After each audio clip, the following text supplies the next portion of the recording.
Hello, Renee here with Joy for the Journey. Today I'm really excited to share with you this math curriculum that I have created to give out to moms for free right now. And I just want to explain to you what it is and how we are using it. It's called Create and Wonder Math, and it's level 2, so that's equivalent to a second grade level. And this is an adaptable curriculum that would work really well for eclectic type homeschoolers, or really any homeschooler who's willing to adapt and to piece resources together, but wants a little bit of guidance on what their child should be maybe aiming for at any given grade level, and how to organize that by key skills within math. And I'm going to show you what I mean. But first, I want to give a quick shout out to Hello Harris Homeschool. Check out her channel. Again, Hello Harris Homeschool. She's the one who commented on one of my videos where I mentioned that I was trying out my own math rotation system, and she said she'd like to see a video on it, and I really appreciate that. And I wanted to give her a shout out, not because she asked, but because I know as a new YouTuber, I appreciate it if people want to give me a shout out, because we love helping people and we love homeschooling. And there are some introductory pages, but I'm not going to read them. It tells our goal, directions. It also tells a printing guide and a supply list, which is minimal because, you know, you're going to be able to plug in what you want to plug in. And then it shows what your child should be learning by grade level for math, by each branch or big idea of math. And I have that through the 3rd grade here, and I have it through 5th grade on Teachers Pay Teachers. Now I'm going to show you the most important parts, and I want to just let you know this is going to be free on Teachers Pay Teachers. So please download it and see if it works for you, and I'd love your feedback. Let me show you how simple this curriculum is and how it will free you to plug in the things you want to use, the resources you want to use in the right places, and ensure that your child's getting what they need. Okay, so these are your lesson plans for the entire year on one page. Okay, and so basically every day you'll refer to this and you'll know that you want your child to do these 4 things, and then there's 5 and 6 are optional. What are the 4 things? 1, you're going to pick a fluency skill, something you want your child to work on for a few minutes every day. 2, they're going to do at least 2 problems, 1 addition, 1 subtraction, could be more. 3, they're going to do a calendar time.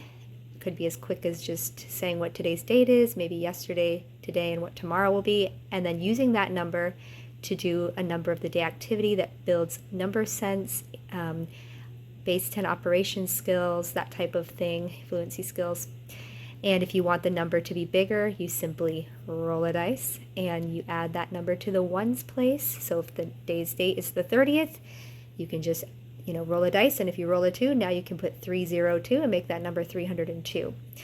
Okay, and then the 4th thing you're going to do every day is you're going to see what day of the week it is, and you're going to do that day's skill. So for the entire year, your skill for Monday will be Monday money or Monday measurement. You can alternate how you see fit. If it's a Tuesday, you'll do Tuesday time and skip counting. If it's a Wednesday, you'll do 1 or more word problems and fill in a partially filled in hundreds chart, or do some type of math game or activity involving the hundreds chart and writing numbers. If it is a Thursday, you'll do data / graphs or geometry. If it is a Friday, you'll do some light exposure to fractions if they're in 1st or 2nd grade, and some fact fluency. Okay, and I did the same thing where Monday you have a different number of the day activity. Tuesday, these are the number of the day activities. Wednesdays, Thursdays, and Fridays, so that you have a different number of the day, and each day you're doing a little something different. All right, and then if you want to do supplemental math activities, I like Khan Academy. It's like you pick your child's grade level, and it's literally like an online math course. It could just be a standalone, but I use it as a supplement. And then also some people like to read a little bit of Life of Fred, bedtime math, or number stories. Okay? All right, so this is an example of the journal you could print.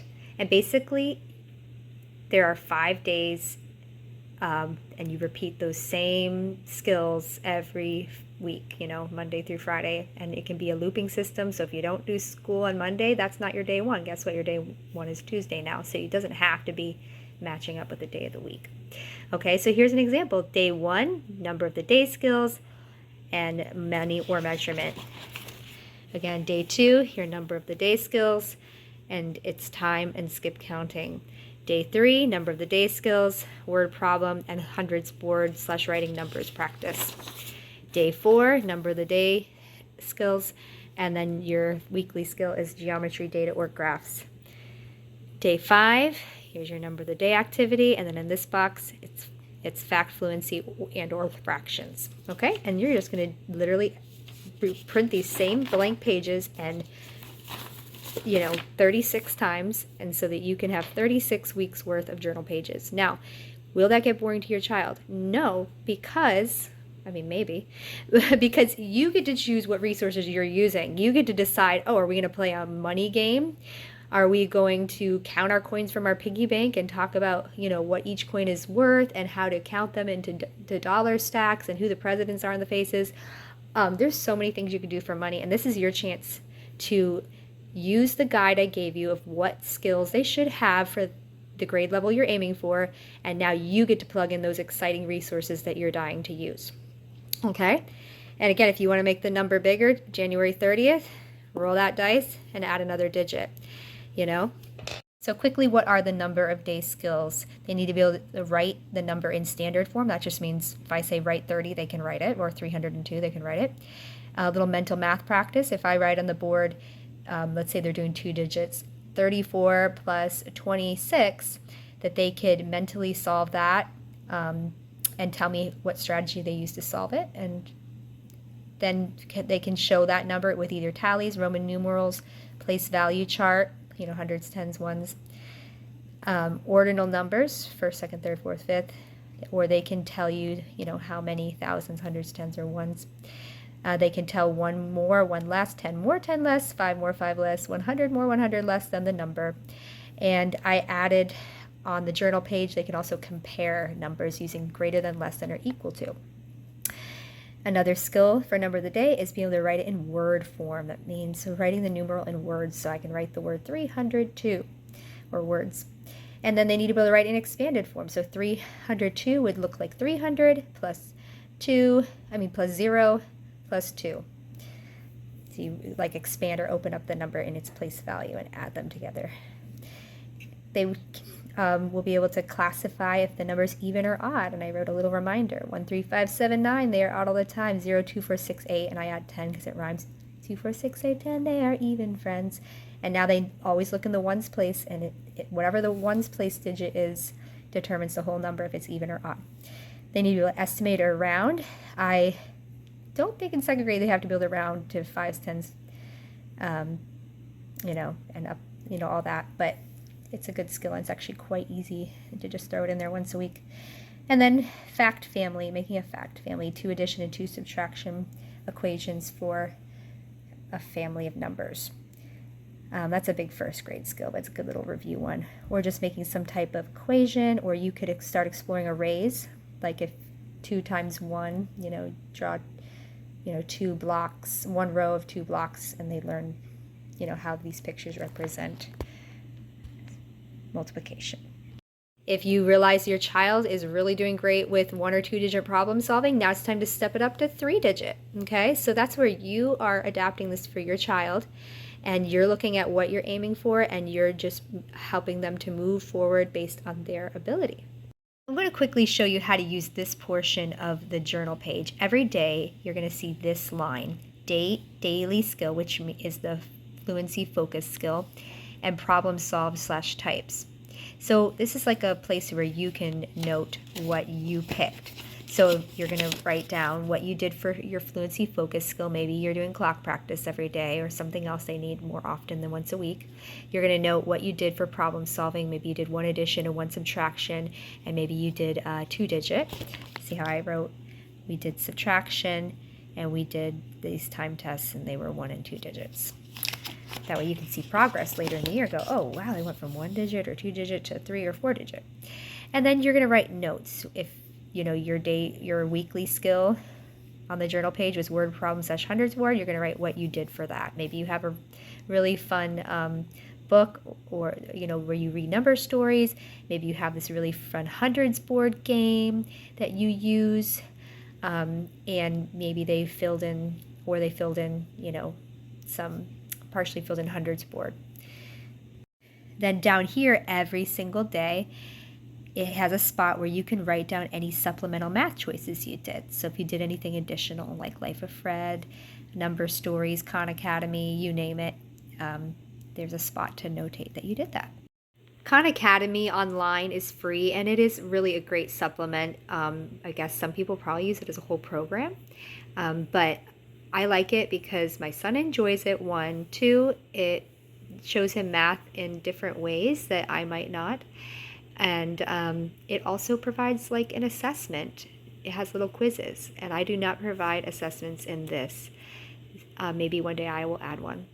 You can get a 3-ring binder, print the front cover I provide, and slide it into the front. Any key resources that you use, like printables, you can put here. We have our little math problem solving book, word problem book, hundreds chart that he can fill in each week. And these are helpful if your child is learning how to line up the numbers more organized. And then you can keep some key supplies or manipulatives if you need those inside a little zip bag, and you're ready to go. You could also keep a little basket ready to go with those optional supplemental activities. We have our bedtime math here. We have a Life of Fred someone sent us, so we're just trying it out. And some addition and subtraction games within 20, hundreds board game, and another kind of place value type game, a fraction dominoes game, things like that. And you can just rotate and change it out and fill it in where it's needed, where the skill is listed. I like keeping a dry erase hundreds chart as well as our wooden one on the desk. And you can put some, an addition table. Any games that can fit in a page protector can go right in your binder.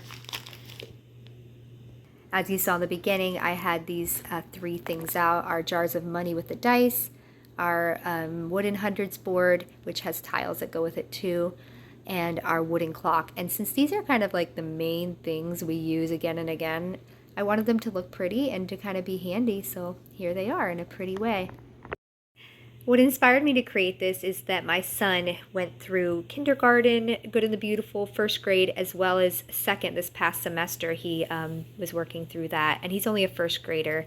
And, I just went from level to level because he started kindergarten a little early, at least for math. And I just got to a point where, even though he, seemed ready for second grade math because he had done well and worked through the other skills, I kept finding that it was just a little overstimulating with the amount of things per page, and just every time he looked at it, he just got overwhelmed. And so this is not only for someone who's kind of eclectic in their homeschooling style, they like to piece things together, but they just maybe want a little structure that this would provide, but also for that parent who has a student who is working above or below grade level and they need that something adapted for them, as well as a student who might be feeling overwhelmed by some of the math curriculums that are out there, and they don't really need that much practice. Like, they're able to learn pretty quickly, or vice versa. Maybe they need to be able to slow down. So this is hopefully a resource that will be helpful. Please let me know if it was helpful to you and how it went, and I will try to edit it soon and get it posted on Teachers Pay Teachers. I will leave a link when it's ready. Thank you in advance for liking and subscribing to Joy for the Journey. I truly appreciate it.